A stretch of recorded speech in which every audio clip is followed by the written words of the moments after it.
Hello and welcome to another Tyrrell's Classic Workshop. This time round we're looking at this car, the Mercedes Pagoda. A very interesting creation from the 1960s. It was brought out to try and replace two cars, which car manufacturers do occasionally, two quite different cars. The 190SL that was driven by the likes of Grace Kelly in High Society, the 1950s film, although it was dubbed with a six-cylinder engine, but we won't talk about that. And then the 300SL, Roadster as it was in 1963, which by that time had an aluminium block engine and disc front brakes. Quite a few years after other manufacturers, but anyway. Mercedes-Benz could never be accused of not being at the cutting edge of technology, so we'll let them off that one. But this car actually was a big success story for Mercedes, and they developed initially the car. In fact, the Mark I of this car never actually reached production, disappeared as quickly as it was developed, because Mercedes were going through a transition at the time this car was built. It went from the sort of ponton design from the 1950s with effectively a chassis frame underneath it, and then the body laid on top, and a Austro-Hungarian gentleman called Berényi, who was something of an automotive genius, came up with something that just about every car has today, and that is called the passenger's safety cell, which is a cube around the passenger compartment of the car, which is designed to be undeformable to a large extent. So no matter what hits it, short of a 500-ton train, you can be pretty sure that the people inside survive. And to augment that, at the front and the back, he put what are called crumple zones. So the front and rear were designed to concertina and absorb energy from an impact, but they stopped at the passenger safety cell. And the first car that Mercedes-Benz, with Mr. Berényi's help, brought out was the Fintail, the Mercedes-Benz Saloon.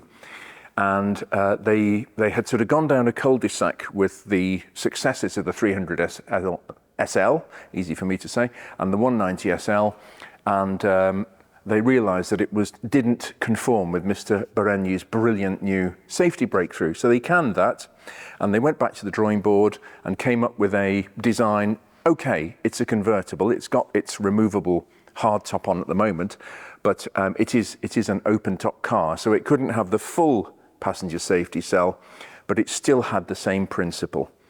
And these cars were very expensive when they were new, as top-of-the-line Mercedes-Benz cars were at that time. And my trusty 1967, I've managed to find one of these, 1967 Daily Mail Motor Show Review, the Mercedes-Benz 250SL, it came in three generations, 2.3, 2.5 and 2.8. They only made the 250 for 12 months. But the 250SL in 1967 was £3,611.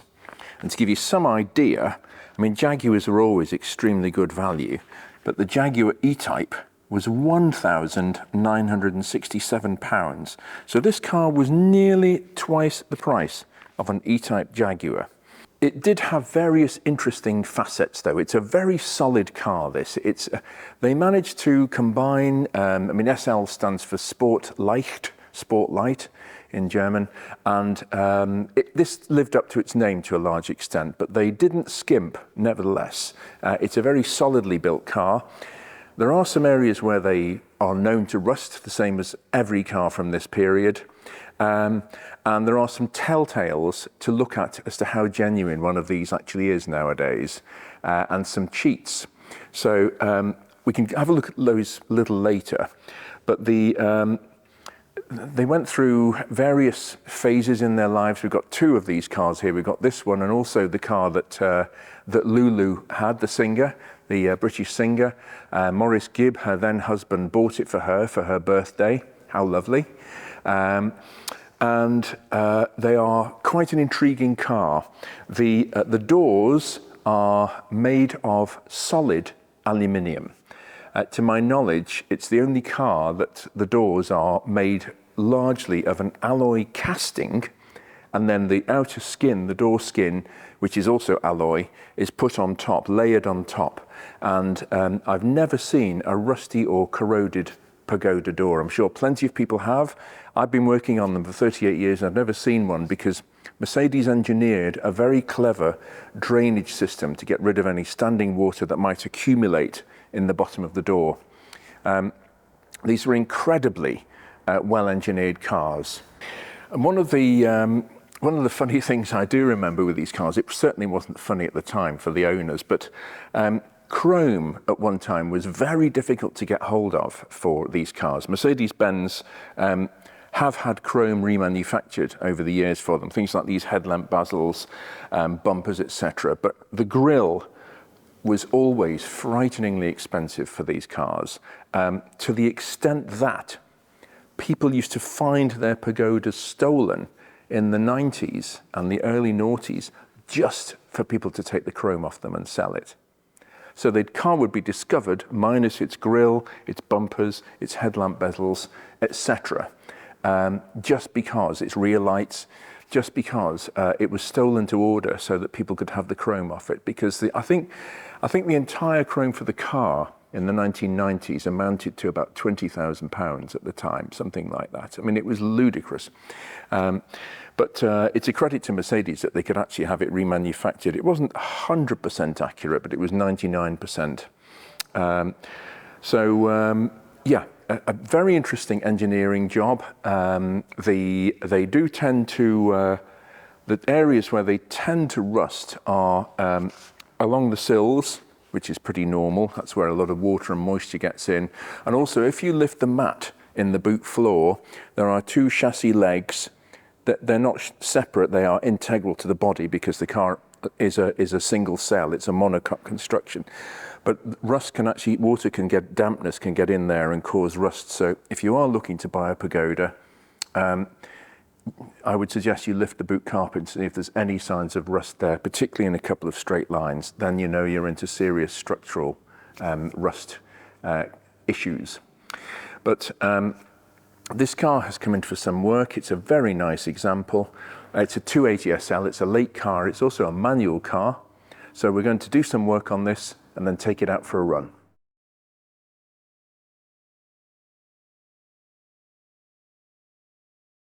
I wanted to take a moment to share some exciting news with you. We're going to host our first live stream from the workshop on Sunday, the 28th of May. The stream will be at the usual time our videos drop on YouTube, 6 p.m. in the UK, 7 p.m. for most of Europe.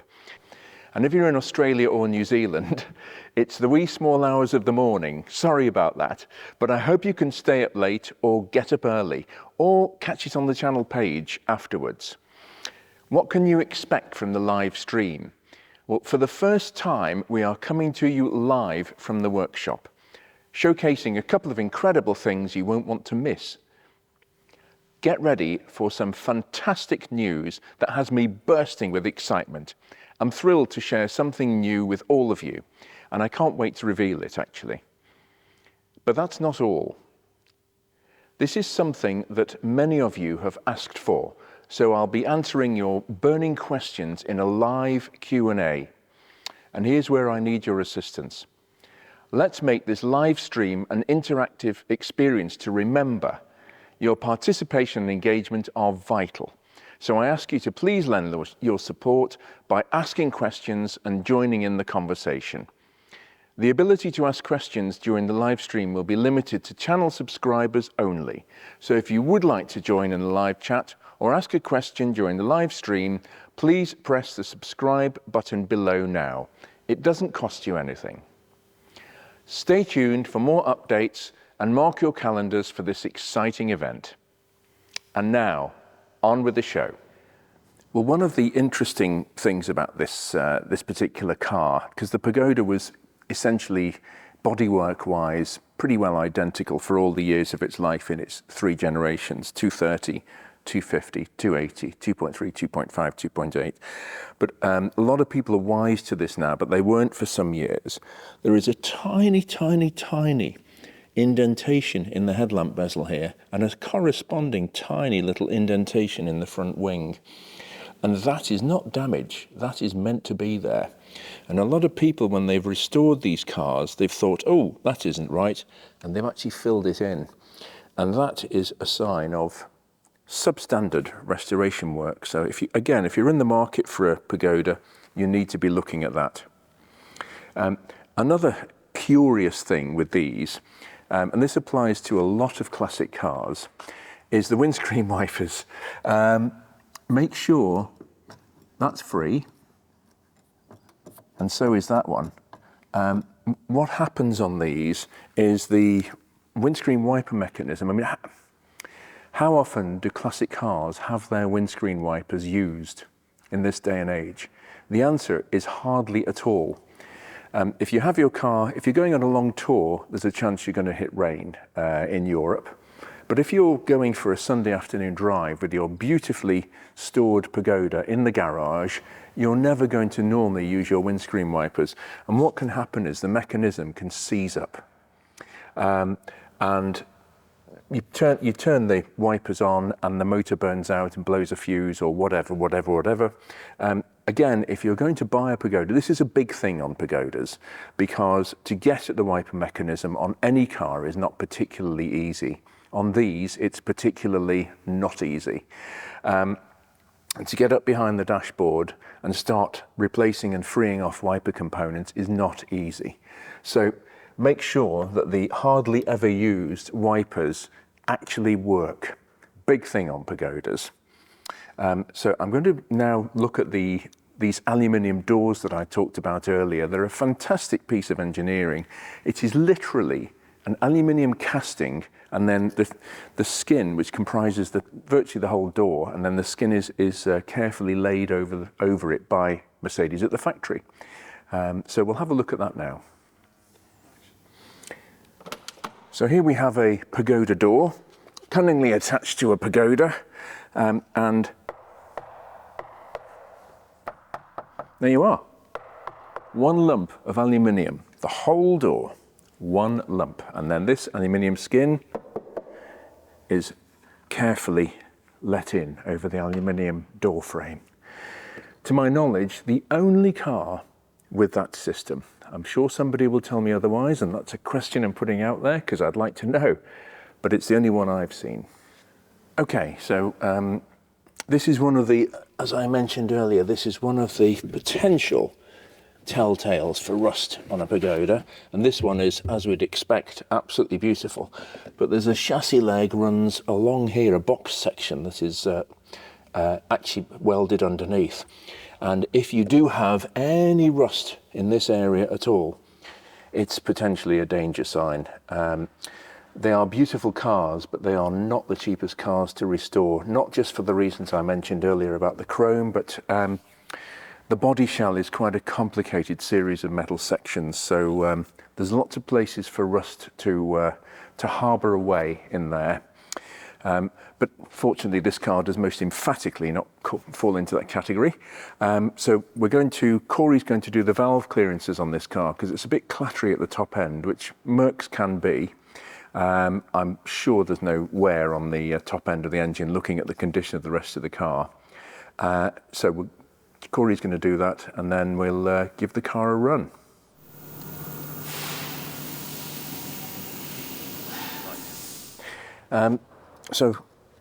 Okay, you've got the cover off.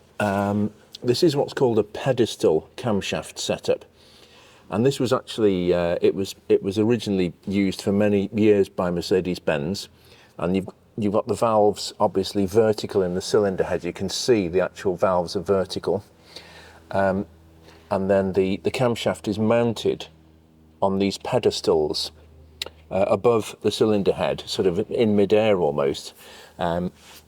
And the cams bear down on these fingers, so that's an exhaust, and these side of the inlets and those side of the exhaust valves, because it's not actually a cross-flow head. The inlet, the air comes in there, the gas comes in there, and then the exhaust gases go out the same side through different ports. So it's not a very high-flowing cylinder head, this, but it doesn't have to be really. But the Ford used this system on the Pinto engine, which came out, I think, in 1971, 72, and it was almost a direct plagiarism of this engine, really, this design, this camshaft design. And Nissan used it, or Datsun, on the 240Z series. It's, in fact, I believe, I don't know how true this is, but I believe that the actual spacing between the cylinders, the bore spacing, is the same on the 240Z as it is on this engine. They even copied it to that extent. I don't know how, you know, you can actually almost take one cylinder head gasket off one engine and put it on another. I don't know how true that is. But there is a knack to setting up the valve clearances on this, because they should be, assuming the cams are in lovely condition, which this is, with no flats on it or anything like that, misshapen lobes. Heaven forbid, misshapen lobes. You don't want a case of that at all. It's very bad for the digestion. So we'll set these up. Inlet clearances should be 0.08 millimeters, tiny. With your beautiful feeler gauges here. Thank you. They should be 0.08, which is 3 thou, or 0.18 millimeters, which is a heady 7/1000th of an inch. Gosh, you could drive a bus through that, clearly.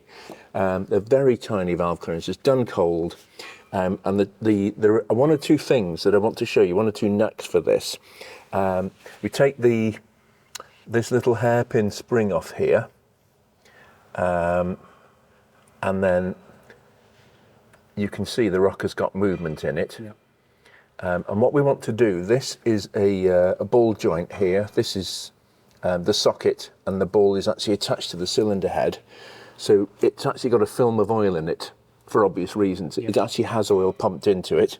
So what we do to get rid of the film of oil is hit it with the #1 Acme Mercedes valve lash adjusting hammer, like that, and that actually squeezes the film of oil out. Okay. So that we get a true reading, because the oil in there will never open the valve because it's very low pressure, so it won't start jacking the valve off its seat. So we do that once more for luck.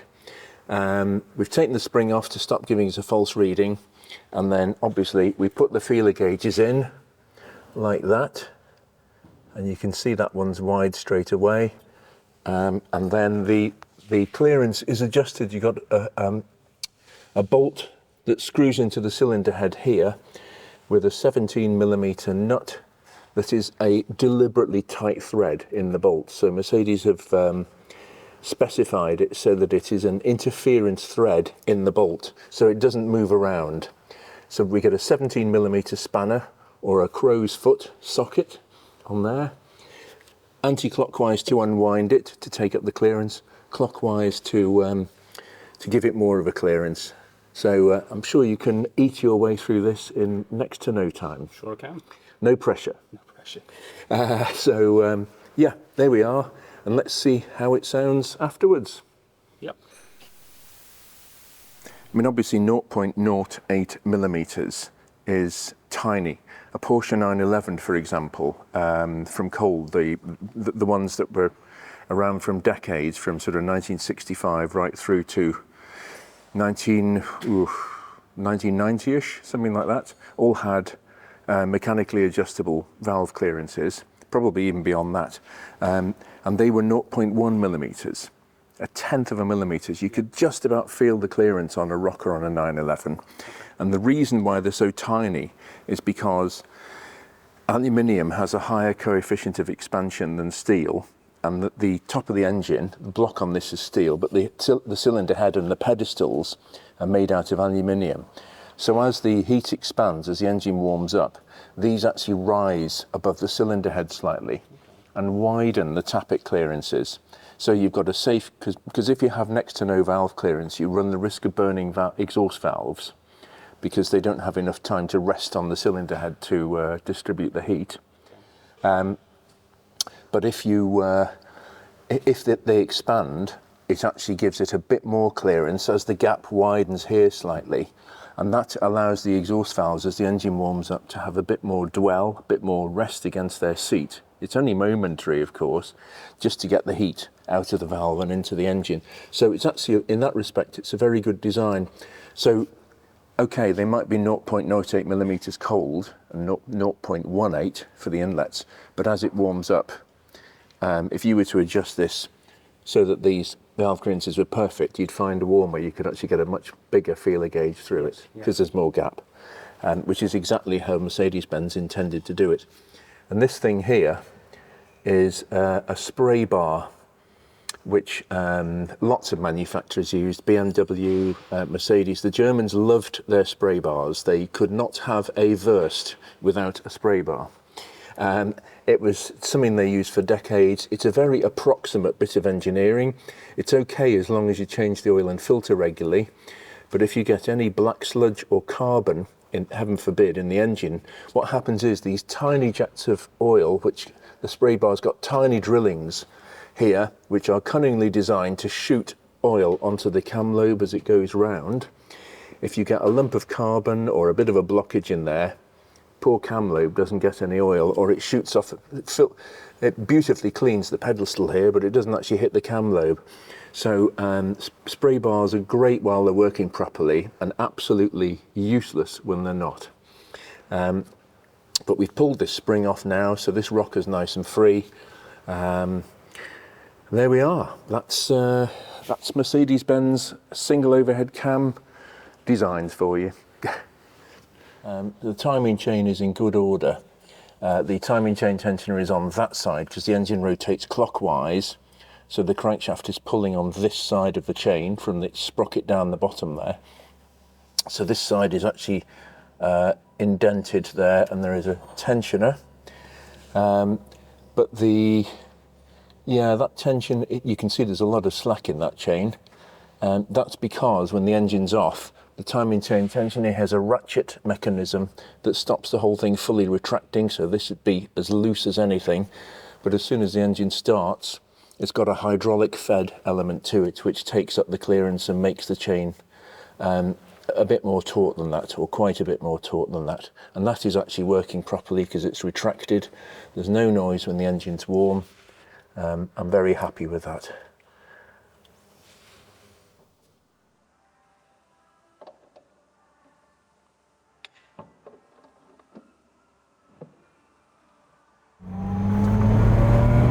Well, out on the road, this car feels lovely, I have to say. Corey's done a beautiful job of adjusting the valves, the tappet clearance, the lash, whatever you want to call it. And as it should do, this car just feels very, very nice. The engine is very smooth, largely due to the fueling being accurate, but by standards of the day, this was very high technology, the mechanical fuel pump, although it had been around for 30 years, plus it's basically an adapted diesel pump, as I've said before in other videos, the 300SL 6.3 Mercedes video I did. It's an adaptation of the fuel injection pump that was used on the BF109, the Messerschmitt BF109 fighter in the Second World War. And it works very well because it supplies the exact same amount of fueling to each cylinder, whereas the Merlin engines had a carburettor on them, a much more primitive system, which meant that the air and fuel mixture had to work its way from the carburettor right over the top of the engine to the individual cylinders, and that meant that some cylinders ran at different mixtures, which caused a sort of hunting sensation, which you can hear if you hear a Spitfire or a Hurricane or whatever idling. But the Messerschmitt, if you can find World War II footage of the actual engine noise, is very smooth. That's the end of that nerdy excursion. But it feels so very good, this car. It's an absolute Jekyll and Hyde car, this. It can be driven with great gusto and very rewardingly. And yet it's also a very good cruising car. It's a good touring car, very good luggage space, Plenty of space inside, good visibility, very reliable, very elegant. And that's why the contrasting owners really was a very interesting list. You had racing drivers. Fangio had one, Juan Manuel Fangio, David Coulthard, Nico Rosberg, and then on the celebrity showbiz side of it, people like Charlton Heston, Sophia Loren. I think she used her own red Pagoda in a film called Arabesque. And the list goes on and on and on and on of people who had these cars. Kate Moss, yeah, a lot of celebrities used these cars. And you can see why they were so popular at different levels of society in terms of profession and driver skill. It really was an incredible achievement on Mercedes' part to have, rather like the W107 that followed it, an incredibly wide, broad church, very Catholic range of owners who had them. But now that it's warmed up, we've sat here and it's ridden along the road very smoothly and very agreeably. Let's just open the taps and see the other side of this car's personality. Beautiful power curve. Lovely power curve. Very linear, but also very strong. It's just what you want. Yes, it will rev to 6,600, 6,700, but you don't really need to do that because it's got bags of mid-range torque. It really has, and I can punt it through these corners very nicely. Just a great car. You can see why they were so popular. We'll just power it out of this bend.